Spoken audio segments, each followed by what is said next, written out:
Ya, sudah. Selamat pagi teman-teman. Kami dari kelas 5A dari kelompok 1 akan menampilkan tentang drama Wadah Menangis. Selamat menyaksikan. Selamat menyaksikan. Tepuk tangan dong.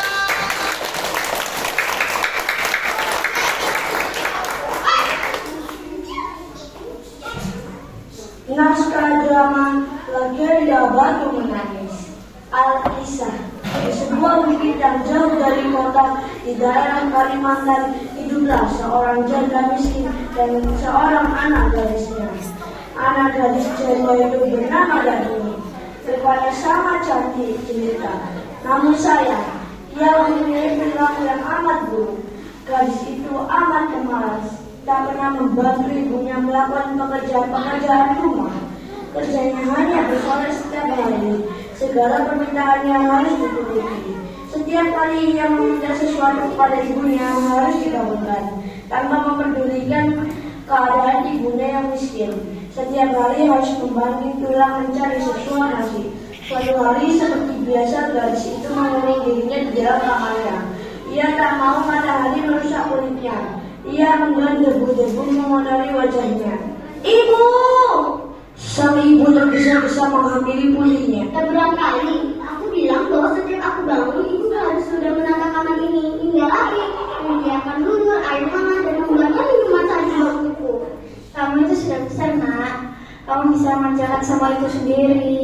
Benar kata ibumu. Harusnya kamu mandiri. Paman ikut aku saja.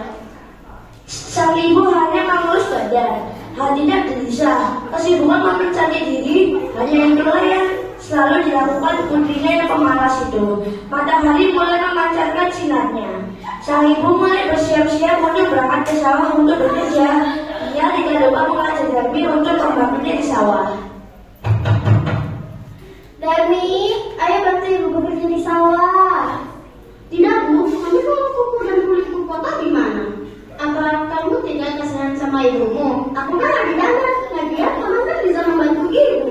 Sudah, tidak apa-apa kalau dia tidak mau. Akhirnya sang ibu pergi ke sawah bersama pamannya. Setelah ibu pulang dari sawah, Darmi langsung menghampirinya. Darmi, ibu pulang. Baju mana? Nah, ini dia.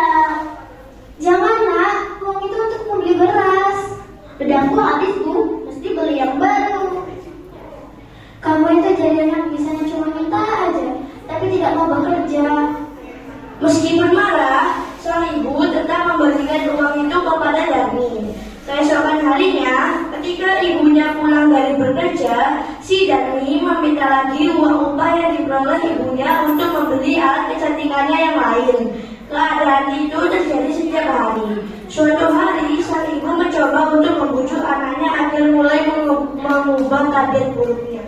Bu, mana uangnya? Nah, coba kamu bantu ibu di sawah. Apa sih, Bu? Ibu kan sudah tua. Jika ibu dipanggil oleh Tuhan, maka ibu tak khawatir lagi untuk bisa mengurus dirimu sendiri. Kita itu orang miskin. Kita harus tetap bekerja untuk bisa makan. Siapa suruh jadi orang miskin? Tadi pula aku tidak pernah meminta kamu jadi ibuku. Ibu pun sedih mendengar ucapan yang terlontar dari mulut anaknya sendiri. Baiklah anakku, ibu hanya memohon agar kamu tidak mengurung diri di kamar. Kenalilah lingkunganmu agar ibu tenang jika suatu saat dipanggil Tuhan. Hari berganti hari. Akhirnya sang anak mau menuruti kehendak ibunya. Ia tidak keberatan untuk kemanapun bersama sang ibu. Tapi anaknya ini mengajukan sebuah syarat bahwa ibunya tidak diperbolehkan untuk mengakui bahwa ia adalah ibunya yang ketemu. Sebagai seorang ibu, tentulah hatinya teriris mendengar itu. Namun sang ibu pun menyetujui. Hingga pada suatu hari anak gadis itu diajak ibunya turun ke desa untuk berbelanja di pasar yang letaknya jauh dari tempat tinggal mereka. Anak gadis itu berjalan melenggang dengan memakai pakaian yang bagus dan bersolek agar orang di jalan yang melihatnya akan mengagumi kecantikannya. Ketika mereka mulai memasuki desa, orang-orang desa memandangi mereka. Saya begitu terpesona melihat kecantikan anak gadis itu, terutama para pemuda desa yang tak puas-puasnya memandang wajah gadis itu. Namun ketika melihat orang yang berjalan di belakang gadis itu, sungguh kontras keadaannya. Hal itu membuat orang bertanya-tanya. Coba lihat wanita itu, cantik sekali, Pak. Iya, benar. Wanita itu bagai bidadari surga. Roh kerasnya, tak sanggup aku menahan untuk menatap keindahannya. Iya, bahkan wanita itu lebih cantik daripada bunga mawar. Rasanya aku tertarik untuk mengenalnya. Tapi yang di belakang itu siapa? Entahlah, siapa dia itu? Aku kasihan melihat wanita tua di belakangnya. Apa mungkin dia itu? Jangan berpikir yang macam-macam, nggak boleh mendengar yang tak baik. Mau kemana kamu? Mau berkenalan dengan dia? Aku ikut. Di antara orang yang melihatnya itu, seorang pemuda mendekati dan bertanya kepada gadis itu. Hai cantik, siapa yang berjalan di belakangmu itu? Apakah itu ibu? Bukan, dia itu muda. Hai manis, yakin dia itu bukan ibumu? Bukan, sudah aku bilang dia itu budak. Pergi sana. Astaga, jangan begitu. Hargai orang ini meskipun dia budakmu. Alangkah terlukanya sang ibu mendengar itu. Hatinya menangis dan ia benar-benar tak berdaya menahan sakit hatinya. Ia berbisik dan memohon kepada Tuhan.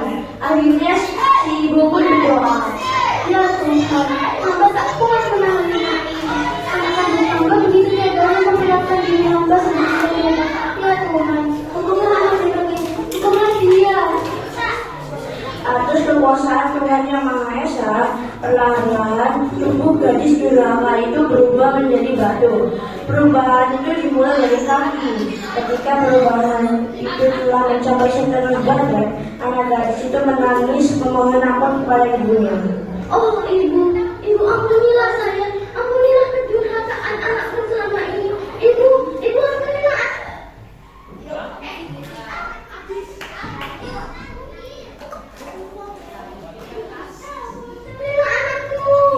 Maafkan ibu.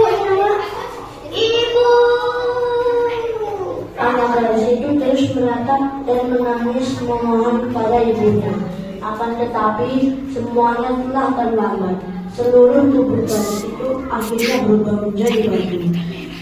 Sekalipun menjadi batu, namun orang dapat melihat bahwa kedua matanya masih menitikkan air mata, seperti sedang menangis. Oleh karena itu, batu yang berasal dari gadis yang mendapat kutukan ibunya itu disebut batu.